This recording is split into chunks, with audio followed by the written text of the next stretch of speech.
Good morning. It's been a very pleasant surprise. I wasn't expected to be on the stage to give an inaugural speech. Thanks for the people who have come in early in the morning and who are out here. I will not take a moment more to address this August gathering as to how brilliant this session is going to be in the future. We are going to talk about how education, technology both have married together and we are making a lot of difference. We are also blessed to have this particular panel discussions and Apple being the major task force behind it. I think there is a lot of things we will hear from them as well. Moving forward, we also have Brain Wonders as one of the largest admission portals. So please be kind enough to give your bites on the press conference. We will be talking to you about how you will be doing wonderfully well. You should be in a position to talk about how your school has done a lot of difference to the existing students. And without taking a moment longer, I will obviously ask the next guest to be on the stage because he has much more to talk, to tell and to address us. Thanks a lot.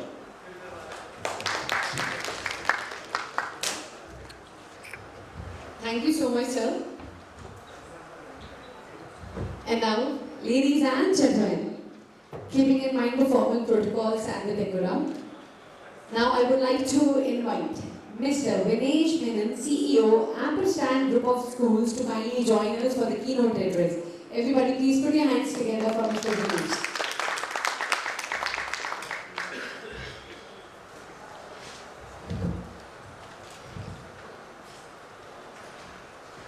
Well, good morning.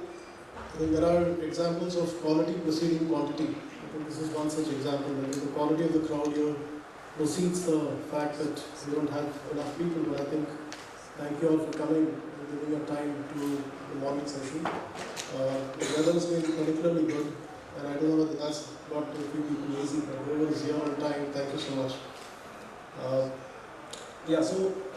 Inaugural sessions can be at times a little boring, keynote sessions can be quite repeated at times, so I'm going to use the help of my new friend ChatGPT to help me to give an inaugural session. No, that is a joke. I'm not going to do it. But what we have to be clear about is the seriousness that technology takes in our lives today. I think technology is now here to stay, it's very serious. In fact, it's even got a very classy word called tech, which is now becoming a suffix almost everywhere.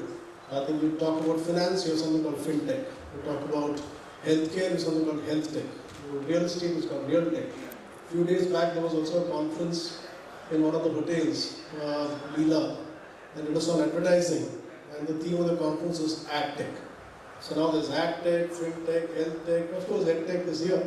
And naturally, it's something that we cannot ever get away from, and hence the theme of the conference, EdTechEvolution, I think is absolutely apt, and all of you, I think, would only make it a very good session.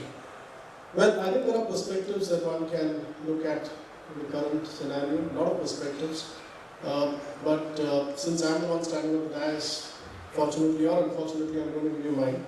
I've got about 5 odd perspectives which I just want to place on the table for all of you. Perspective number 1 is India, right? The country, India.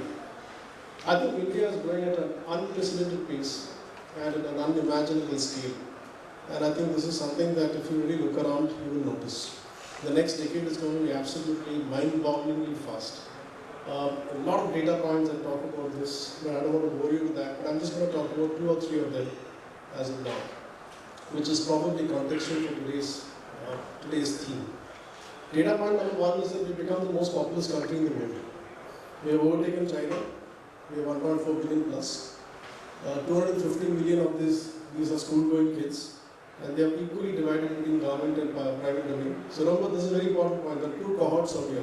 There are nearly 50% of the 250 million who are going to government schools, and the others in private schools. And they are 2 different ends of the spectrum. Less than 1 billion of these folks are less than 35 years of age, and the average age of the country is 29. So technically, there's huge opportunity in India for everybody till I think the year 2000, probably 50, 60, 70. That's what they say. The second data point is with respect to the digitization space, especially since we're talking about tech. Apparently, 2015, when the digital revolution started happening in India, in the space of digital consumption, India was ranked 122 in the world. 8 years hence, as of today, any guesses where we are ranked? We are ranked number 1. Number 1. We do almost 48 billion digital transactions a year, and this apparently is more than USA and China put together. 41% of the world's digital, the per capita digital, as they call it, just like how you've got per capita consumer, you have per capita digital consumption of India is the highest in the world today. And I think if you put these 2 points together, the youth of the country and the way the digital space is moving, you will realize how it is absolutely critical for us to be part of that revolution. And of course, within that there are various sectors. Education is where we are, and we cannot miss the bus. The second perspective, so this is one food for thought. The second perspective I would place on the table is with the word EdTech, education technology. Right? I think all of us know what it is. But if you really look back, I think we have got 3 broad phases of EdTech. One is pre-COVID, one is during COVID, and the third is post-COVID. Pre-COVID, EdTech was talked about in seminars and conferences, but pretty much little was done around really executing it. I mean, you would have all the EdTech players coming to academia, a lot of conversations were happening, but not too much of action was happening in that space. COVID came, and EdTech became the darling of the masses. All of a sudden, new keywords came into place. Keywords like schools are closed, but schooling is not closed. Online classes, right? You suddenly had a lot of viral videos going around talking about how a hologram of an elephant is there inside the classroom and how the child can be completely benefited. Backing this was NEP 2020, which had a lot of impetus on technology and how technology should be used.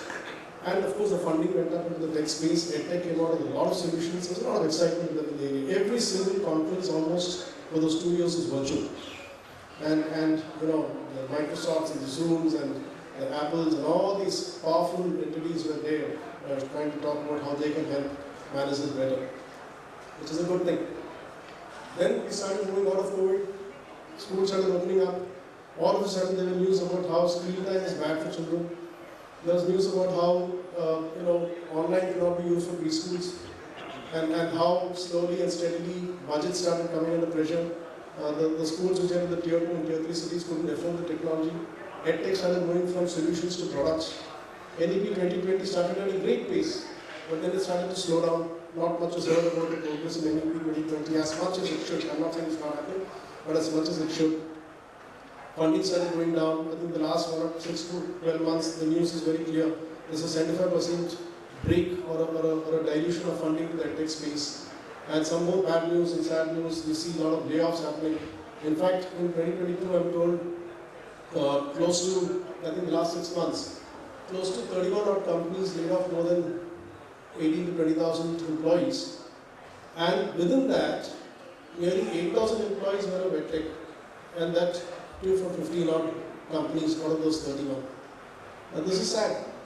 So why did we have a situation where EdTech suddenly came in, zoomed up and then zoomed down? Whereas technology in other sectors like aviation, hospitality, healthcare, they were pretty steady. They were going along and just starting to build the platforms. But EdTech, something has gone wrong. I think the connection between the EdTech players and academia probably needs to be revisited. So this is perspective number 2. Perspective number 3 is, of course, to do with innovation. While all this is happening, innovation continues. In fact, if you look at the global scenario, again, a news cycle which came recently about some of the top global companies, Meta, Alphabet, Amazon, Microsoft, 2 very distinct things are happening. On one side, there were layoffs. They're almost contributing to over 3,000 layoffs every day. On the other side, there's massive innovation happening. So there is something happening. There is an innovation engine which is not stopping. Right? And that innovation engine is not going to stop anywhere, including education. And probably one needs to try and find out the magic bullet that takes care of that. ChatGPT, something like that. When ChatGPT just came as an innovation in November, December, And in 3 to 6 months, it's taken taken a storm. So much so that the biggest debate nowadays is whether to allow ChatGPT inside classrooms or not. Should students be allowed to do their homework through ChatGPT or not? Is it going to affect the brain, or is it going to help students understand things better? Now, this we can't duck under the carpet.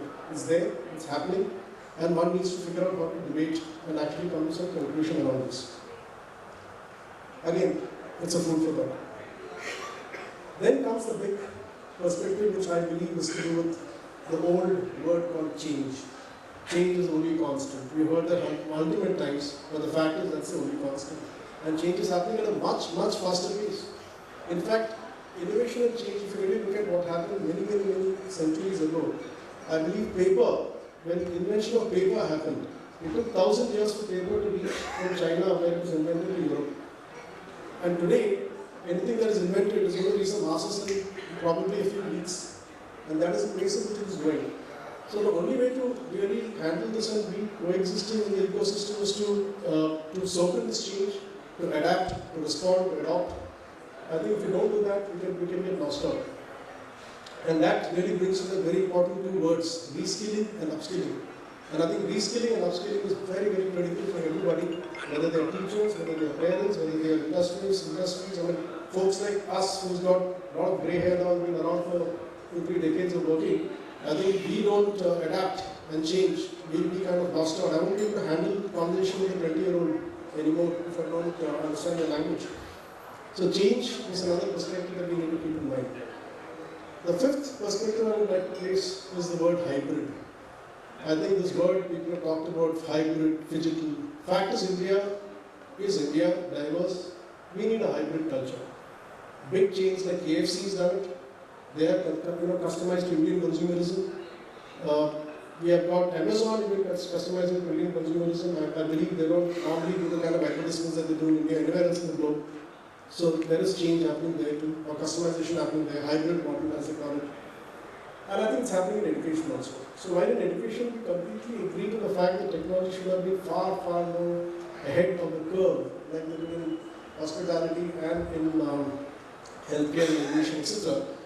In education, I think they should have probably been far more advanced. But at the same time, I think somewhere the fact that the ecosystem of education needs to be better understood. The ecosystem of education is all about child, parent and teacher. This is the fundamental, and correct me if I'm wrong, not an academician sitting here, but this is what it is, right? The child's 14 to 15 years of growth is really driven by what he or she sees inside the classroom and inside the home. So the teacher and the parent are probably the most critical, and if we get that right, and then if education can start making, technology can start making a difference, which it is, but I think it should move from products to solutions. And we need to get these 4 or 5 fundamental areas. It should be used for scaling up quality. It should be used for personalized learning. It should be used for contextualizing education. It should be used for bringing in opportunities to practice. It should be used for probably just making education delivery fun. But the word out here is used for and not is. So technology can never become a substitute for education delivery. It has to be a complement to education delivery. And I think that is the fifth perspective I'd like to place. In short, I think if you really look at these 5 perspectives, India, innovation, change, EdTech, and the hybrid model, package this and put all your thoughts and discussions around these 5 areas, I think we'll be able to make progress to a large extent in today's sessions. I think the country is going through a massive change in the next decade. I think it's a massive transformation of human history that's happening in the next coming decade. And I think education is going to be a very integral part of it. I wish all of you to be having a very stimulating day of discussions, and have a good one and enjoy the day. And I think as long as I've seen the panel speakers and the pedigree, I think all great speakers. My only request is touch upon these 5 areas and try and delve into them. And I think we should have something coming out of the end of the day. Thank you so much. Appreciate it.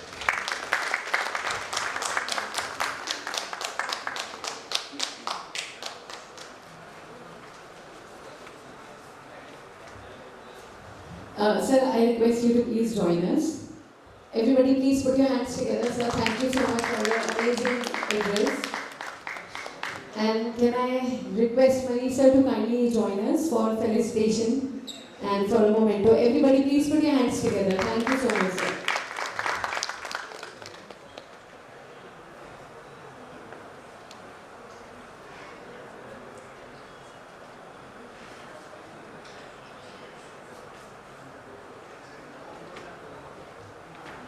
Thank you so much, sir. Everybody please put your hands together. Thank you so much, sir, for being a part of our evaluation.